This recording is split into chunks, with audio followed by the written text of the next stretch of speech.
To the average passerby, it wouldn't seem to be secretive, but it is. South of the town square, there's a huge field that grows out an overlook of the water.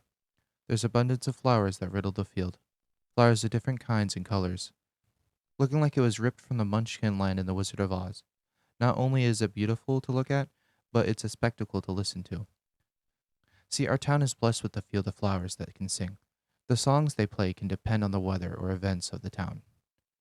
If it's a beautiful cloudless day, the song is usually light and upbeat. If it's raining, it's beautiful but melancholic. Around Christmas time, the flowers play a wealth of jingle bells. Around Christmas times, the flowers play a wealth of jingle bells. St. Patrick's Day is a cacophony of light bagpipes. At night, a delicate lullaby for the whole town.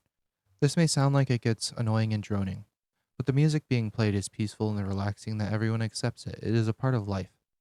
Even newcomers to the town realize how soothing the songs are. It's amazing we only have one rule though, and we are working on signs that will be dotted around the field so no one forgets. Do not pick the flowers. In big red letters on a black background sign. Underneath that in white letters is our town's preservation society. I'm myself a newer member of the society.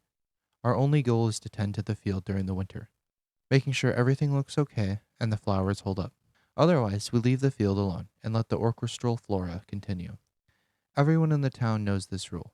Last summer, there's a family who moved in and a freshly built adobe a few houses away from my town. I live on the southern side of town, so I live closer to the field. I was so happy a new family would experience the beauty the town gives us. I decided to head over and greet them after a day or so, just so they can be settled in with no one bothering them. I knocked on the door and waited. To no avail, I tried knocking once more. Again, nothing. I looked over to the side of the door and found a strange looking doorbell. It had a big button on it, and surrounding the button was a light. I pressed the large button and looked through the surrounding windows of the door frame.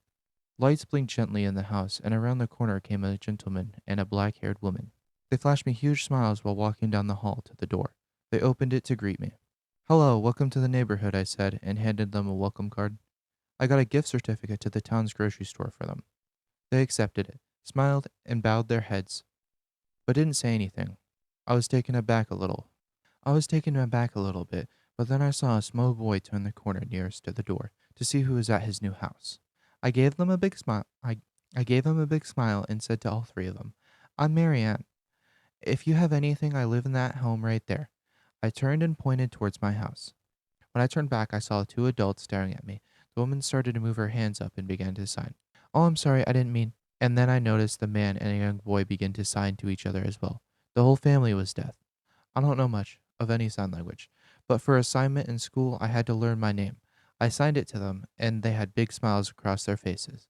The man looked to have a moment of realization and reached out for something out of the frame of the door. He handed me a pen and a yellow notepad. I took it and wrote a small message. "My name is Marianne. I apologize. The only ASL I know is my name. I guess I'll start learning. If you need anything, please let me know. I live 3 houses away. I'm happy you guys are here."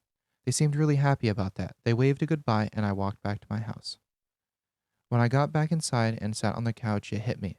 They don't even get to experience the joys of the town, they can't experience the songs. I saw them around town every now and then and waved a hello. I learned a few other things at this point. A casual "how are you holding up?" and "good to see you," but I still couldn't figure a ton out. I was learning though for them. One day I noticed they left their house with things for the beach. It was beautiful outside and the music was lovely. I had some chores I let pile up in my house, so I would have gone also to the beach if it wasn't for that. The family went towards the south of town. There was a path that led to the beach from there.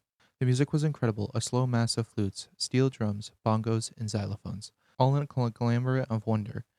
I was washing the dishes and getting lost in the song. My hips swayed to the music as I had a big goofy smile on my face. Then the music stopped.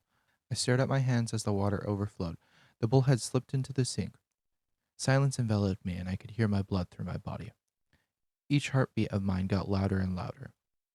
Then there was a roar that could take down a whole skyscraper, an ancient bellow, a growl of immersed pain, a roar that shook the town, a roar that I will never forget. I flinched at the noise, but never broke my gaze. With the half-clean china, a tear rolled down my face. The music came back, not as pleasant as it was before, but returned to peaceful nature. A few days later, the freshly built house was put to sale. Neighbors claimed it was vacant. Haven't seen the family since the journey to the beach. The Preservation Society signs were put up all around the field, and we're working on more. Everyone in the town knows the rule. The rule that shall never be broken.